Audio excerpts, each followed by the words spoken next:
There's a big difference between mathematically aligning something and optically aligning something.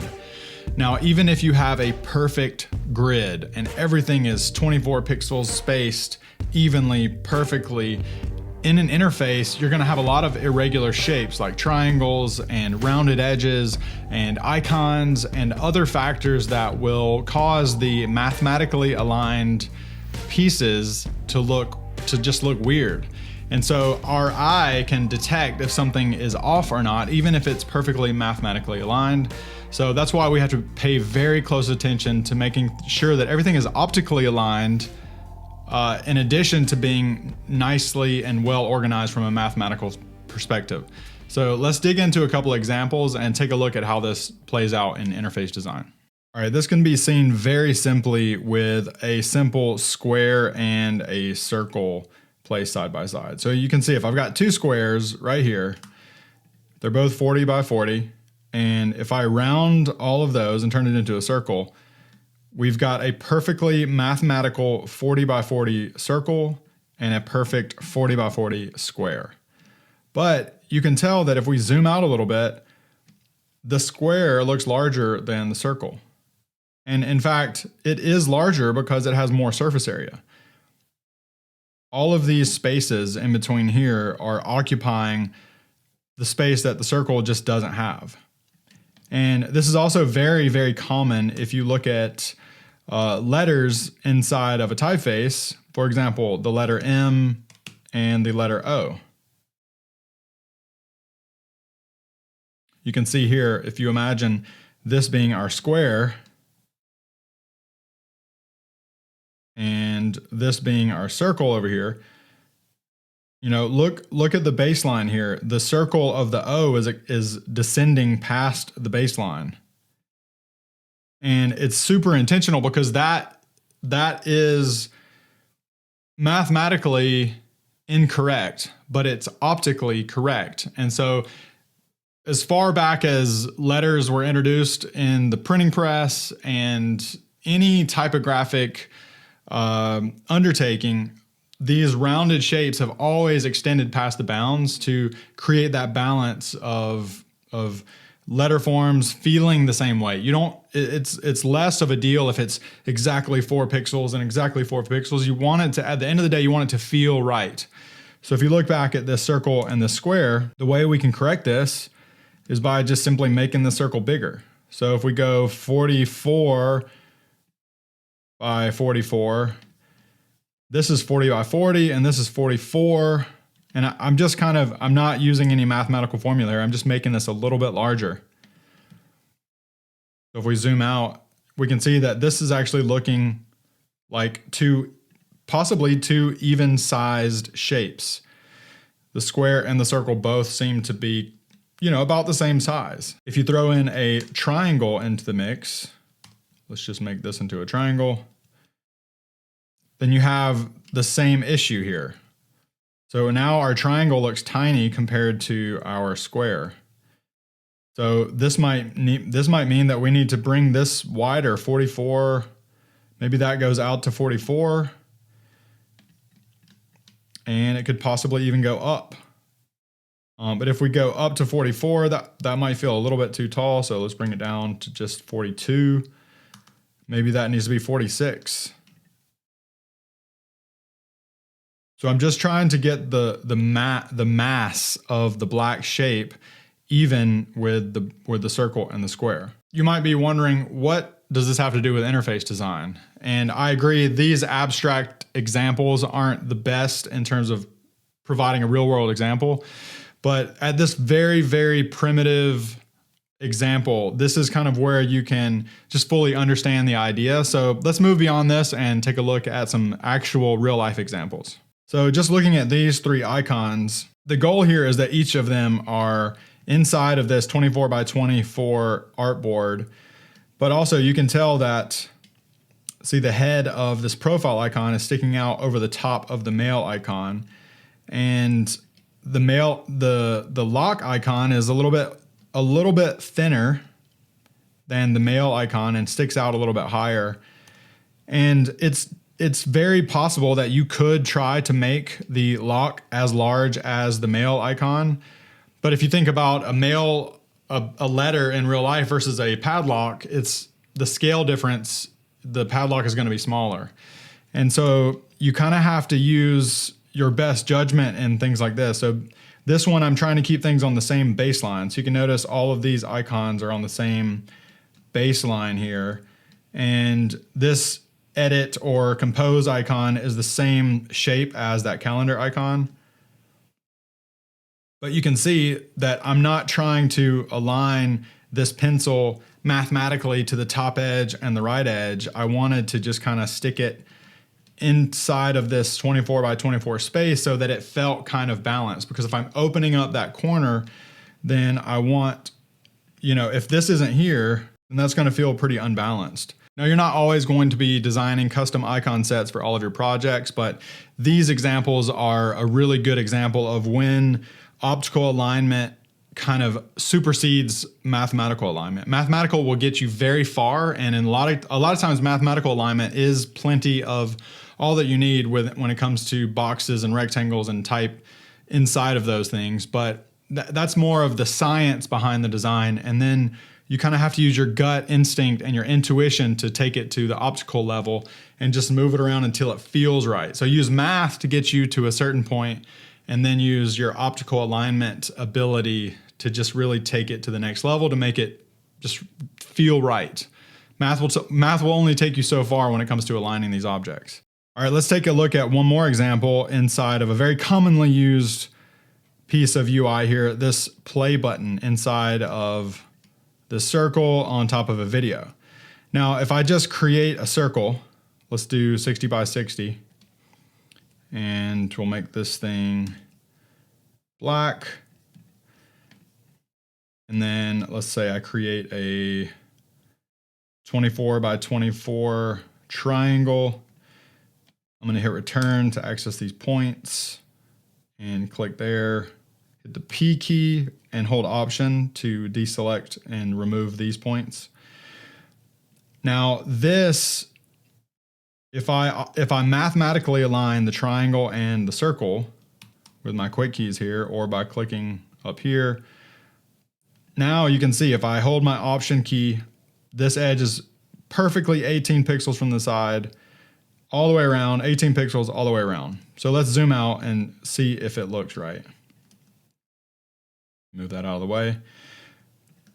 And as I'm zooming out here, you can see that looks pretty bad. That is not correctly aligned. So even though this is perfectly aligned mathematically, it doesn't account for all of this space right in here. So if we try to divide this into 3 sections and we look at these areas of negative space here,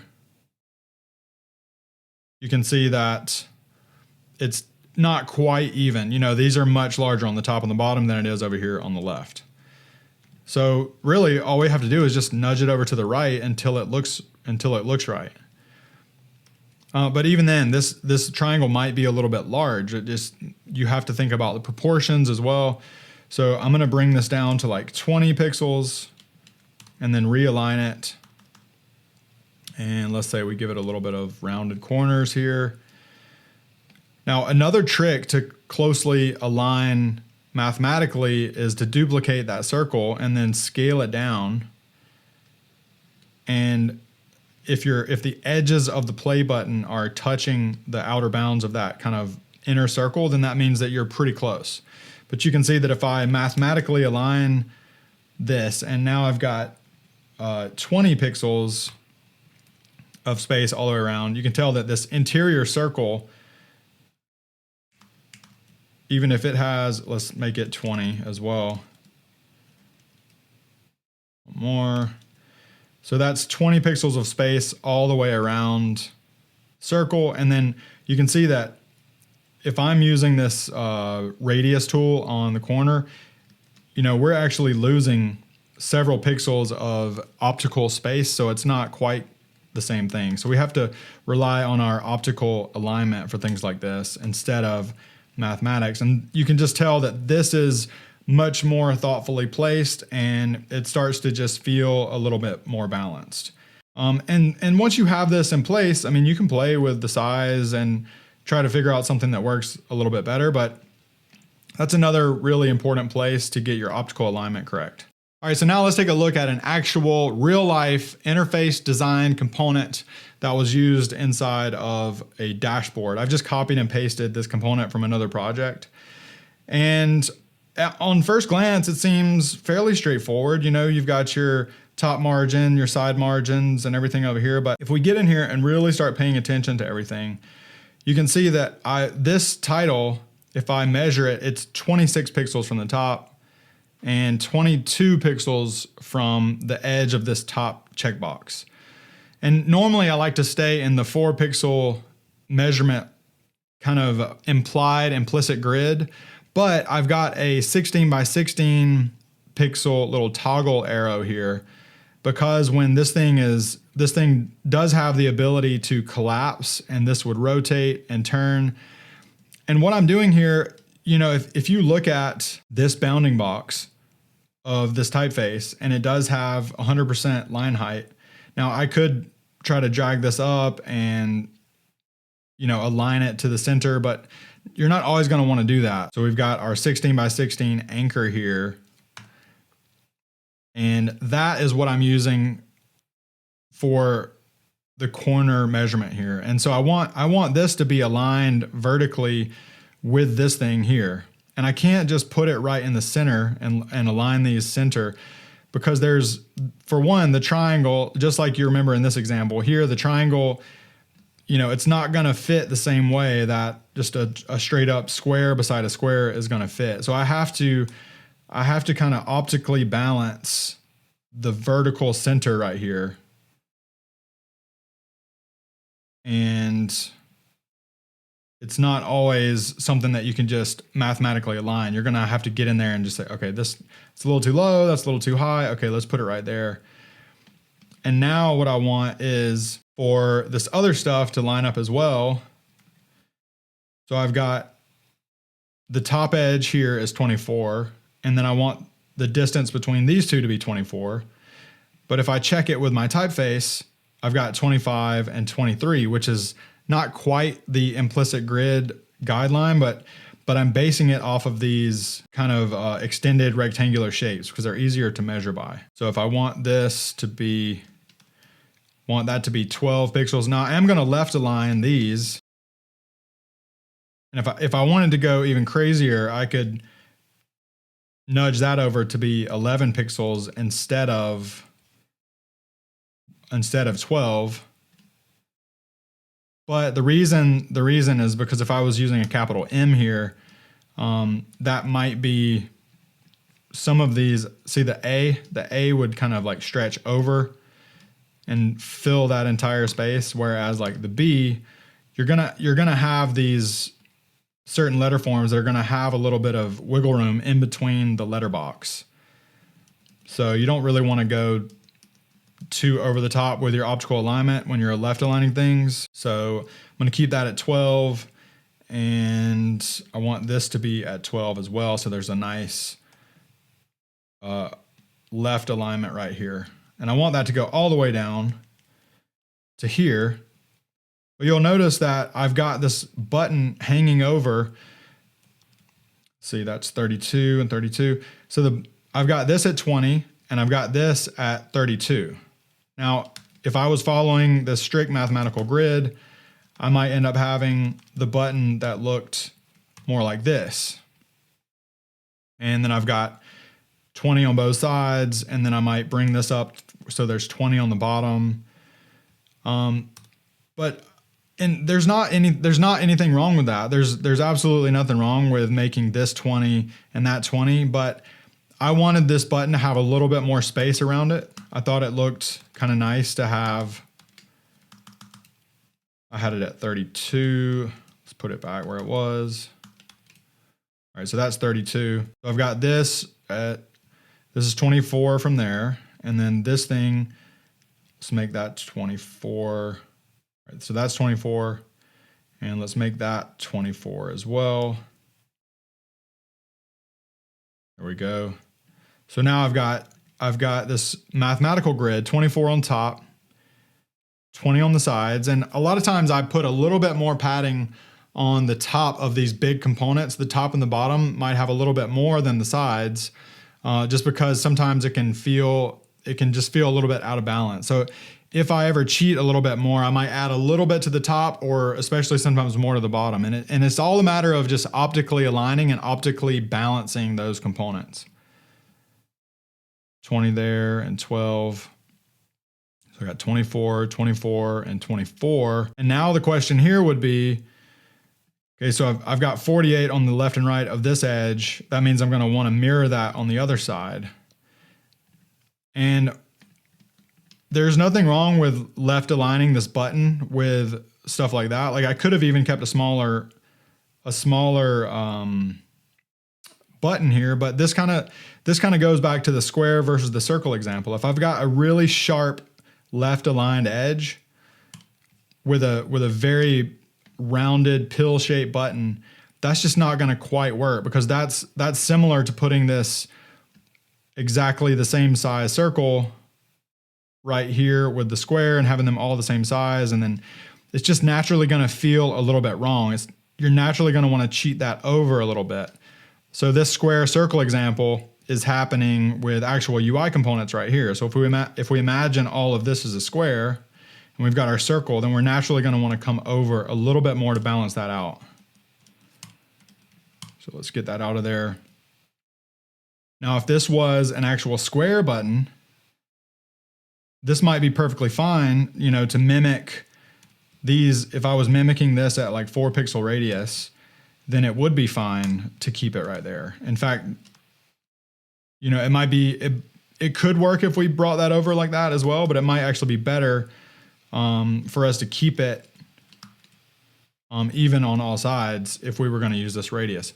But now, you know, this feels a little bit out of balance. This feels a little bit weird because it's really heavy over here. And maybe it's just because I've been looking at that pill shape for so long, and that's kind of the style of the project. But once you decide on a style, you kind of have to use that as the guide for what you're working on. So when you do have these rounded components, you're going to want to bring those over a little bit so it feels a little bit better.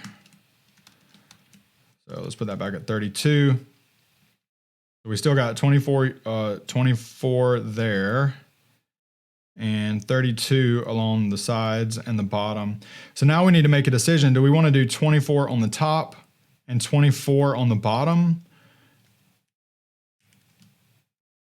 One more. So a lot of times if you zoom out, I don't think there's nothing really wrong with that, but because we do have this 32 pixel padding here and 32 pixel padding there, it makes it feel a little bit more balanced, in my opinion, to have this extra negative space at the bottom there.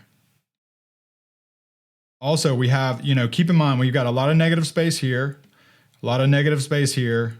And if we tighten this up too much, it could possibly feel out of balance. So there's not really a right or wrong answer here as to whether you should go with 24 or 32. It's really a gut feel. You know, maybe you decide you want to go 24 on the sides, and you keep 24 here, 24 on these sides, and maybe you get 24 all the way around, and that's starting to feel a little bit better. That actually, you know, I don't mind that at all. I like the way that looks. That might even look a little bit better than the 32 that I originally had. But I do know, like, another thing you need to keep in mind is if this component gets collapsed and that gets turned, and then we want to keep the same space on the top and bottom of this. So this would be kind of the collapsed component. And I'm still liking the way that the 20 and the 24 look. And if we wanted to go 1, 2, 3, 4, 24 on the left edge as well, then that's going to shift everything over. And now it feels like there's too much space over here. So it's, again, we're just kind of playing with optical alignment. It's really just a matter of moving things around until it feels good, until it looks right and feels right. And you might find yourself making these changes over and over and over. And it might seem obsessive and compulsive in some degrees it is, but I think it's really important to nail down these tiny increments and to create these tiny rules. And once you have these optical alignment rules, you can start to kind of systematize them, and you can say, okay, well, these little tiny icons, they're going to be 20 from the edge, and our buttons are going to be here, and they might not fit the full first pass mathematical grid, but it is going to work as a system as a whole. So the more you can start paying attention to these tiny, I'm talking tiny optical alignments at this very, very detailed component level, the tighter and the cleaner and the more organized and the more well thought out your designs are going to look. So let's talk about some homework here. All right, this will be a 2-part homework series here. So the first thing we're going to do is go to this website, type.method.ac. I'll put the link down below. And this is a kerning game. So you can just click this E here to get started, and you try to drag it into place, and that will get you started. So now we're not going to be able to rely on our mathematical alignments. We have to move the however many letters are in the center, the ones on the edges, they can't move. So we have to try to place these in the correct optical centers. So we have like nice even negative space around all these numbers or letters. They're not numbers, they're letters. And then once you get these, you hit compare and it gives you a score. And then you go to the next one. And you know, the uppercase T and the Y and the P, these are going to be kind of tricky. So you want to, you know, see how you can get these to where it looks right. You might even want to zoom out a little bit to give it a look at a higher level, or click off. You know, and this can be tricky. There's a lot of time spent on kerning these letters. That's why really nice typefaces are extremely well kerned with all the different letter forms, because the space between the P and the E needs to be tighter, or the Y and the P needs to be tighter than the P and the E, because there's a big, huge gap here. And it needs to kind of sit underneath the T a little. Let's see how we did here. All right, so I did not as good on that one. So the P needs to shift over a little. So anyway, go in here and sort out these letters as best you can and see what your score is. You can see I'm trying to do this quickly, and I'm not getting 100 out of 100 every time. It is tricky. So, you know, don't stress over it if you can't get, you know, a perfect 100 every time, because, you know, for one, you know, it is a little bit hard to maneuver this online and not be able to zoom around. Messed up that one too.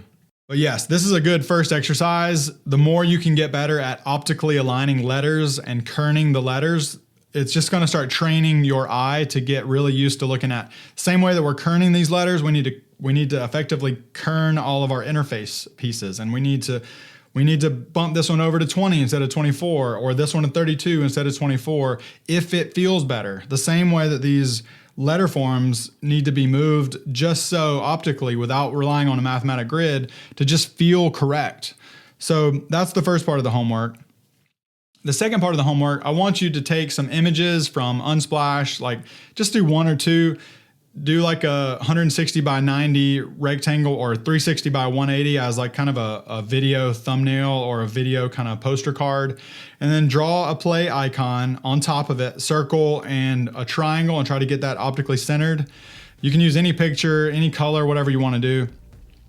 And then maybe to the left, put a title and a small paragraph and maybe like a timestamp, and try to just, you know, even with the thumbnail and the title and the text, try to get that vertically centered in a good place beside the thumbnail. You know, start off with 24 pixel space between the thumbnail and the title. Start off with a little bit larger than that, but try to use your optical alignment to just figure out those little spacing details and get it optically aligned with the thumbnail and the paragraph.